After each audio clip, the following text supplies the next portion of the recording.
Well, hello. Welcome to the last session of the recovery course. How good does that sound? All I can say is congratulations, you've made it. I think you've been absolutely brilliant. Because this is not an easy course. Let's just quickly recap where this journey has led us over these last 4 months that we've been coming. Because we've travelled a very difficult and at times rocky road. First of all, if you remember, back in step 1, we had to face up to our denial. Then we had to look at the madness of our addiction. We then got to step 3, where we were encouraged to put our life into the care of God. In steps 4 and 5, we took a long, hard, honest look at our life in the areas of resentments and those areas of deep shame that have built up over the years. And then in step 5, we have been encouraged to confess and share our shortcomings. We then got to steps 6 and 7, where we humbly gave God permission to begin to reorder our lives, begin to remove our character defects, and by doing that, turning us into the people that not only He, but we deep down have longed to be. And up to step 7, it was all about me, all about us as an individual. And then in steps 8 and 9, we started to restore our relationships with others. And we made a list of all those people we've harmed and became willing to make amends to them without expecting to get anything in return. That is an extraordinary journey, which, putting it bluntly, most people in the church don't have the courage to do. But you have. And you can really give yourself a pat on the back for that. Last couple of weeks, in steps 10 and 11, we have been considering how, if you like, we can keep on the straight and narrow and minimise the possibility of lapsing back into old ways. And so now, in the final session, it's a question of where to now. The good news is that 4 months ago, we may have felt that we were at the end of the road. But today, we're actually at the beginning of a new journey. Step 12 says this: having had a spiritual awakening as a result of these steps, we tried to carry this message to those still in active addiction and to practice these principles in all our affairs. And with that, I've put a verse that St. Paul wrote in the letter to the Galatians, where he encourages us with these words: live creatively, friends. If someone falls into sin, forgivingly restore them. Save your critical comments for yourself. You might be needing forgiveness before the day is out. Stoop down and reach out to those who are oppressed. Share their burdens and so complete Christ's law. If you think you're too good for that, you are badly deceived. In this 12th step in AA, they call it the giving back step. So what does it mean when it says we tried to carry this message to those still in active addiction? In the Bible, there are various key words that keep on coming up time and time again. And some of them we have looked at. So, for instance, that word joy actually appears in the Bible 241 times. And that's why we can expect joy to be an important component of our lives from here on in. The word believe appears 289 times. The word pray appears 367 times. So again, obviously, prayer is an important component of our life. And that was something that we looked at last week. What word comes in the Bible more than those? Some of you will probably say, well, it's got to be love, hasn't it? Well, love does appear in the Bible 686 times. But there's one word that appears more than twice all of those put together. And that's the word give, given or gave. That word give appears 2,668 times. In Matthew 10, Jesus tells us, freely you have received, freely give. And so step 12 is talking about giving ourselves without any expectation of receiving anything in return. Our desire is to be used by God both in the things we say and the things we do, in telling others, if you like, of this good news that we've begun to hear and begun to experience. In Romans 8, St. Paul says this, with God on our side, how can we lose? He goes on, if God didn't hesitate to put everything on the line for us, embracing our condition and exposing himself to the worst by sending his own Son, is there anything else he wouldn't gladly and freely do for us? And once we begin to take this unconditional love fully to heart, maybe we could ask ourselves, in that case, is there anything I wouldn't gladly and freely do for him? We are all made in the image of God. Every single one of us here, no exceptions, doesn't matter what our history is, we are all essentially good people. Why? Because we're made in the image of God. And we are most like God when we give ourselves to him and to those people around us. A few chapters later in that letter to Romans, Paul writes this, he says, therefore I urge you, in view of God's mercy, to offer your bodies as living sacrifices, holy and pleasing to God. This is your spiritual act of worship. In other words, we say to God, you can use all of me as you see fit. Everything that we call our own, our gifts, our talents, our time, our possessions, we now hold with a loose grip. It all comes from God in the first place, and now is the time to offer it all back for him to use as he desires. It's been said that the world is full of two kinds of people, givers and takers. The takers eat well, the givers sleep well. So I'd encourage you, be a giver. The wonderful thing I find about this course is that it's a team effort. Look through the 12 steps, and the words I and my are never mentioned, not once. The words we and our appear in those 12 steps 23 times. So we don't actually travel this road to recovery on our own. It's a program that works in community. In the Old Testament, there's a book called Ecclesiastes, and there it talks about how living this life in partnership with others is the right way forward. It says it's better to have a partner than go it alone. And if one falls down, the other helps. But if there's no one to help, tough. By yourself, you're unprotected. With a friend, you can face the worst. Can you round up a third? A three-stranded rope isn't easily snapped.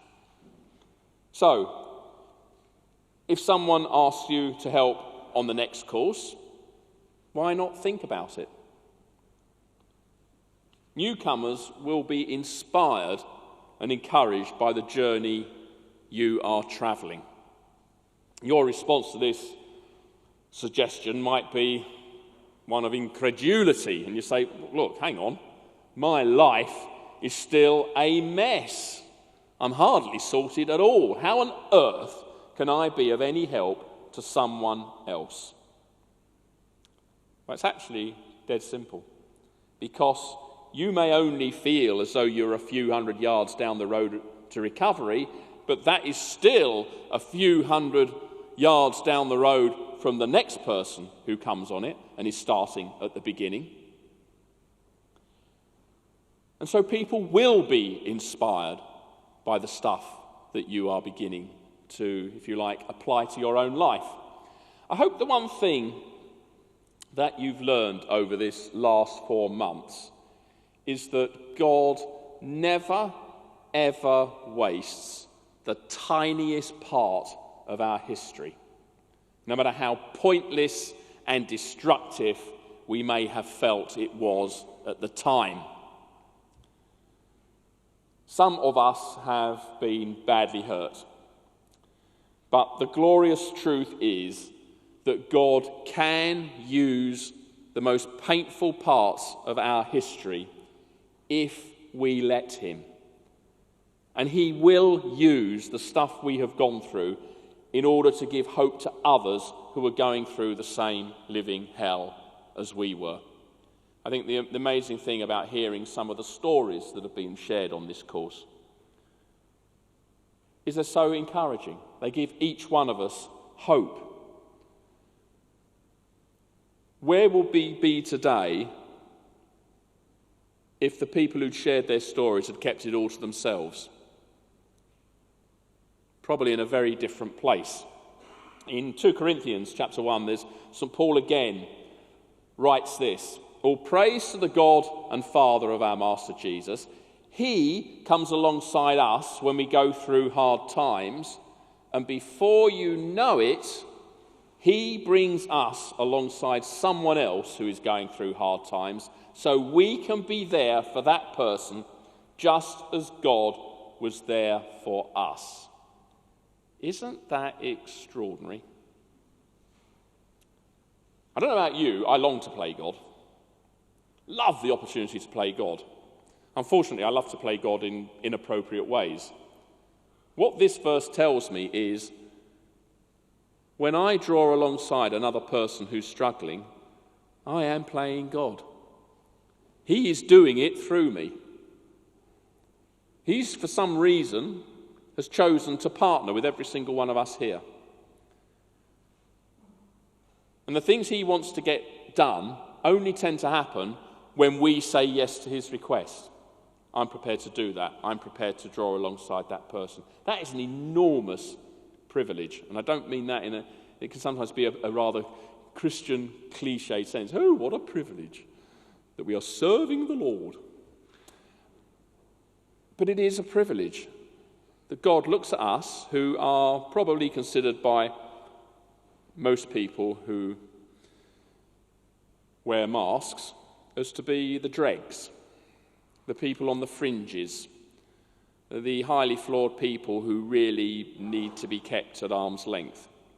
God sees us differently. He sees us as his right-hand men and women. I think that's extraordinary.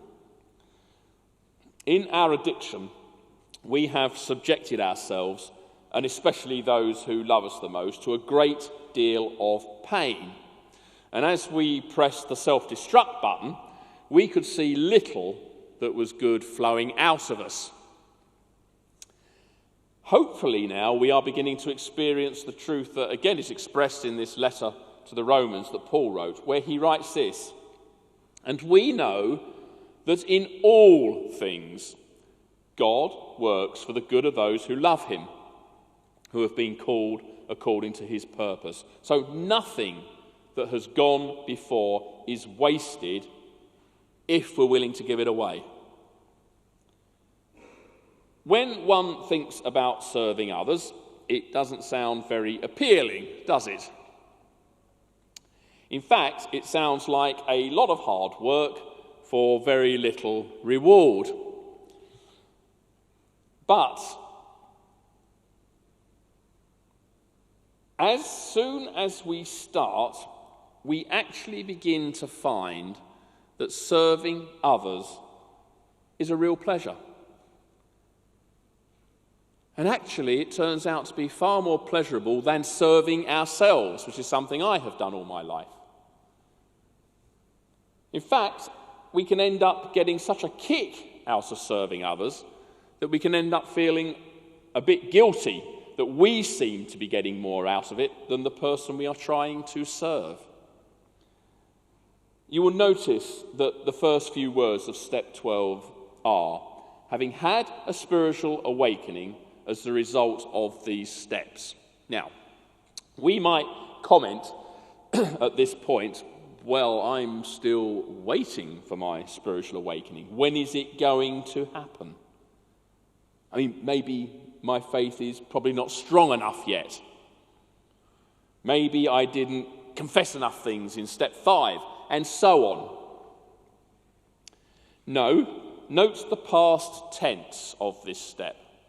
Having had. So by the time we get to this step, it has already happened. Maybe we just haven't noticed.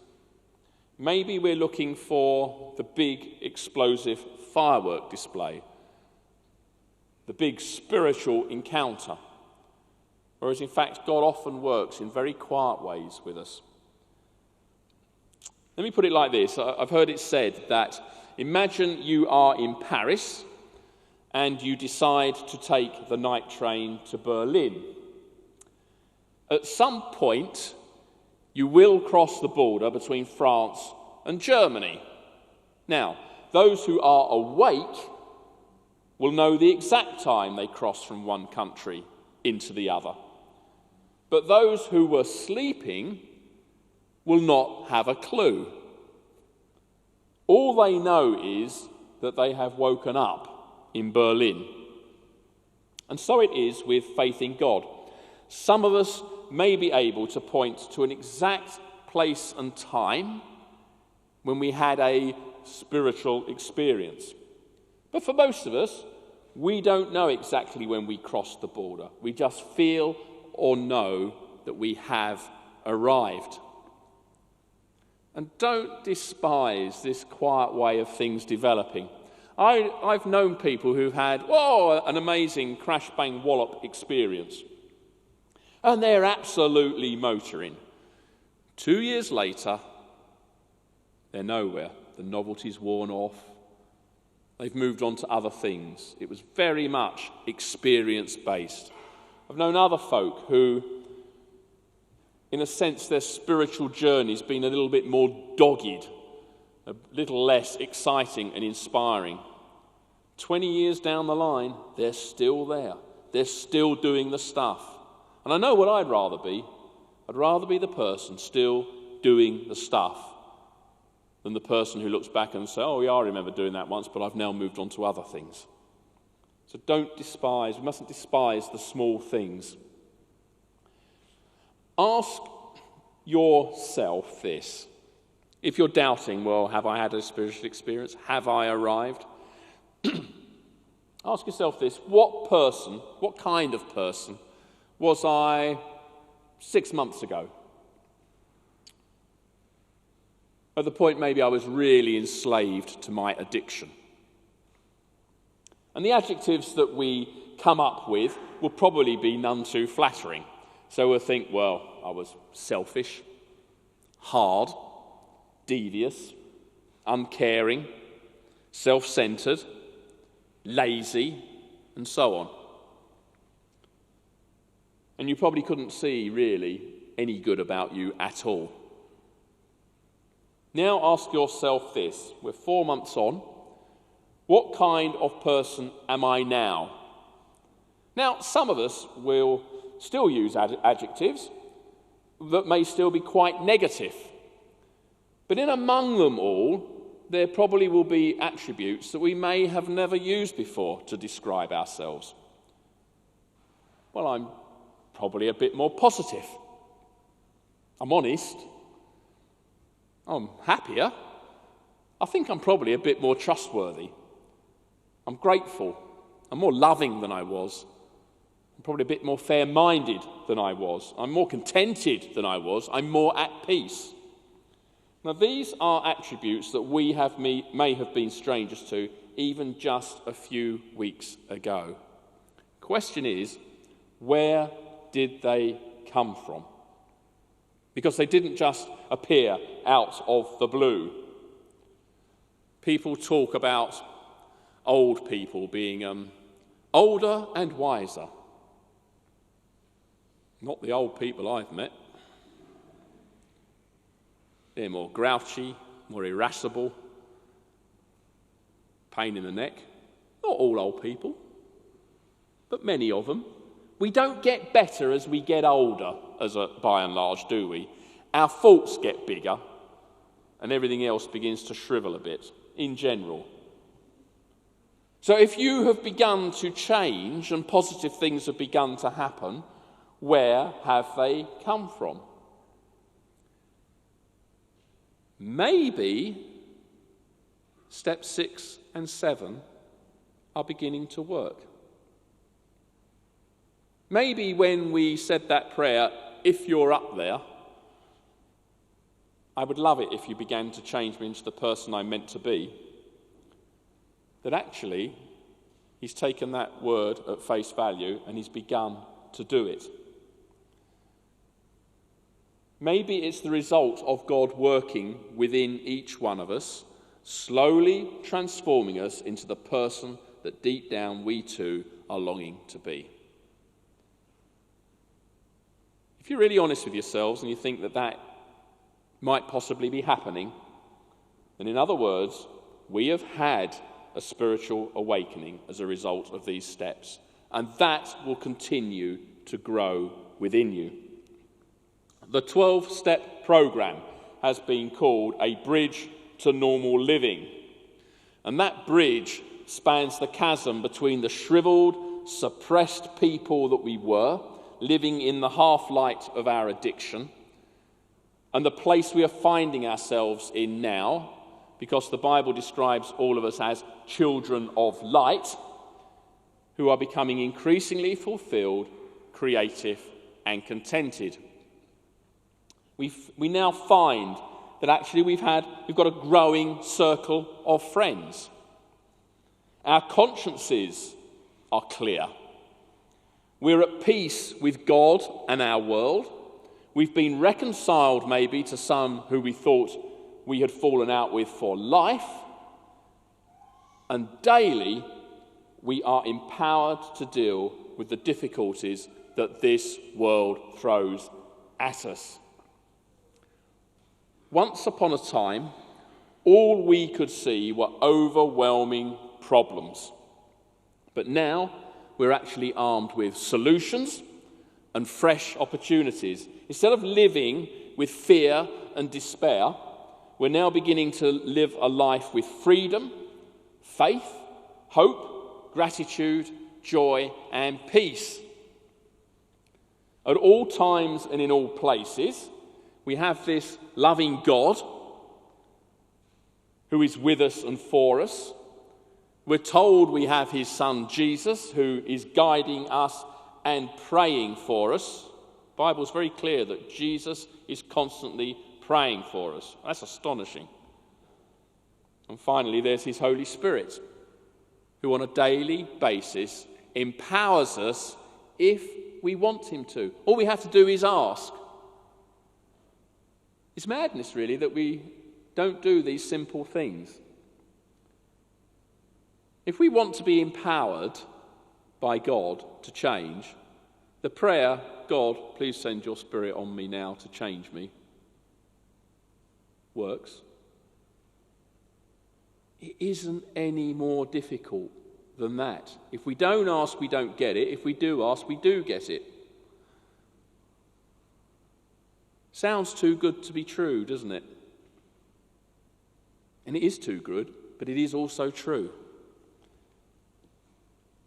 If that's not a spiritual awakening, then I don't know what is. At the wedding of the British Royal Prince William with Kate Middleton. The Bishop of London, Richard Charters, opened his sermon in Westminster Abbey with a quote from the 14th century mystic Catherine of Siena. And he said this, struck me at the time: "Be who God meant you to be, and you will set the world on fire."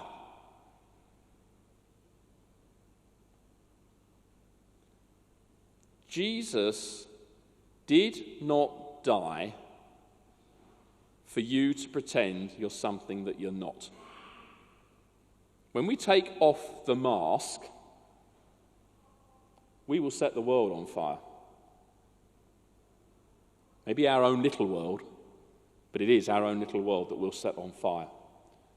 Now, many of us on this course, if you're like me, we probably feel that we are too mad, too flaky, too chaotic, too unsorted to be of any help to anyone else on their road to recovery. And in that case, I'd like to finish with a quote from, actually it comes from an Apple Computers advertisement, which itself was based on some words by the novelist Jack Kerouac from his novel On the Road. And I believe that this advertising quote reveals the very heart of God for every single person on this course. And bizarrely, I also think it has echoes of those words of St. Catherine of Siena. So St. Catherine said this: "Be who God meant you to be, and you will set the world on fire." Apple Computers say this: "Here's to the crazy ones, the misfits, the rebels, the troublemakers, the round heads in the square holes, the ones who see things differently. They're not fond of rules, and they have no respect for the status quo.